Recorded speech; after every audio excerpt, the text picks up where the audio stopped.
Hi friends, ഞാൻ സോഫിയാണ്. ഞാൻ ഇതിനു മുമ്പ് ഒരു വീഡിയോ ചെയ്തിരുന്നു. അന്നേരം ഫ്രൂട്ട്സ് ഉണക്കിയത്, പച്ചക്കറി ഉണക്കിയത്, എല്ലാ ഐറ്റം ഉണക്കിയ സാധനങ്ങൾ. അന്നേരം അതിൻ്റെ ഒരു ഇത് ഉണക്കി കഴിയുമ്പോഴത്തേക്ക് ഇത് എങ്ങനെയാണ് ഇത് ഉപയോഗിക്കുന്നതെന്ന് എല്ലാവർക്കും ചിലപ്പം അറിയത്തില്ല, ചിലവർക്കറിയാം.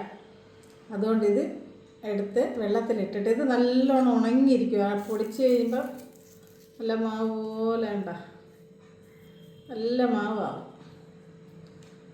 ആ പരുവത്തിലാണ് ഇതിരിക്കുന്നത്. എന്നിട്ട് ഇത് 10 കിലോ ഉണക്കുമ്പോഴാണ് 1 കിലോ ആകുന്നത്. അന്നേരം ഇത് നമ്മൾ വിദേശ രാജ്യങ്ങളിലെല്ലാം പോകുമ്പോൾ വെയിറ്റ് കുറഞ്ഞിരിക്കും.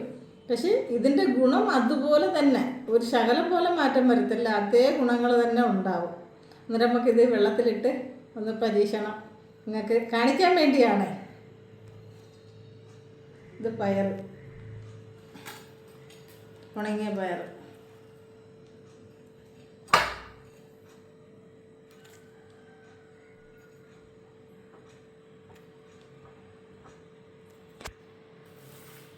ഇത് ഉണങ്ങിയ മത്തനല്ല.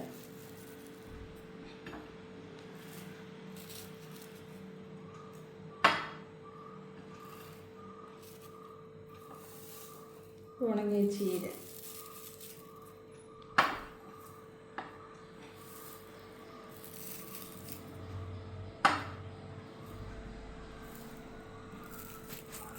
ഉണങ്ങി മാവ് പോലെ ആവും. ഇത് വേണമെങ്കിൽ കൈകൊണ്ട് പൊടിച്ചായാലും നമുക്ക് ഉപയോഗിക്കാം.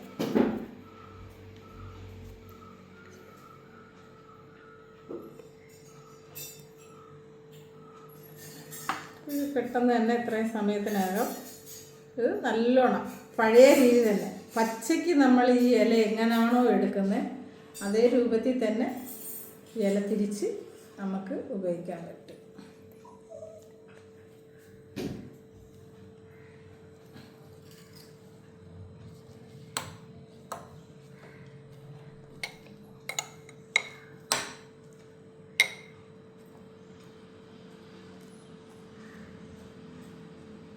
ഉണങ്ങിയിരിക്കുന്നുണ്ടത്.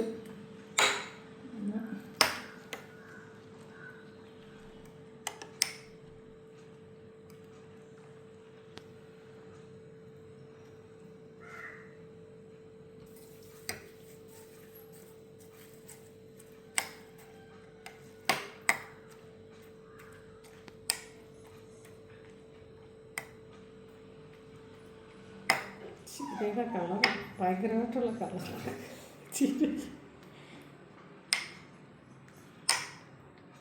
ചീരയുടെ തണ്ടും ഇലയും, ചീരയുടെ തണ്ടിന് സൂപ്പാക്കാൻ വെള്ളം തിളപ്പിച്ചിട്ട് നല്ല വെള്ളത്തിനിട്ട് 10 മിനിറ്റായി. അതേ കളറിനായിട്ട് ഒന്നും വ്യത്യാസം വന്നില്ല. അത് ഇതായി. പക്ഷേ ഇതുണ്ട് മത്തനില അതേപോലെ തന്നെ കളറൊന്നും മാറത്തില്ല, അതേ ഇത് തന്നെ കിട്ടും. പയർ ഉണ്ട് അതേ തന്നെ, അല്ലാതെ വേറെ കളർ വ്യത്യാസം ഒന്നും വരത്തില്ല. പക്ഷേ ഇത് നല്ല ചെറുതായിട്ട് ഇതരിഞ്ഞ്, പക്ഷേ വെള്ളത്തിലിടണ്ട, അല്ലാതെ തന്നെ ഒന്ന് ചെറുതായിട്ടൊന്ന് നനച്ച് മാത്രം. അല്ലെങ്കിൽ നമ്മൾ കടുവൊക്കെ വറുത്ത് അതിനകത്തിട്ട് അരപ്പെല്ലാം പുരട്ടി വെക്കുമ്പോഴത്തേക്ക് തന്നെ ഇതാവും. വെള്ളത്തിലിടേണ്ട ആവശ്യമില്ല. ഞങ്ങളിത് പറഞ്ഞതെന്ന് വെച്ചാൽ കളർ വ്യത്യാസം വരും, അല്ലെങ്കിൽ വല്ലാത്ത വേറെ രൂപത്തിലാവുമെന്നുള്ള ഒരു ഇതിന് വേണ്ടി മാത്രമാണ് ഇത് കാണിച്ചേക്കുന്നത്. കളറൊന്നും വ്യത്യാസം വരത്തില്ല, വെള്ളത്തിലിടണ്ട. ഈ വീഡിയോ എല്ലാവർക്കും ഇഷ്ടപ്പെട്ടെങ്കിൽ ലൈക്ക്, ഷെയർ രേഖപ്പെടുത്തേണ്ടതാണ്.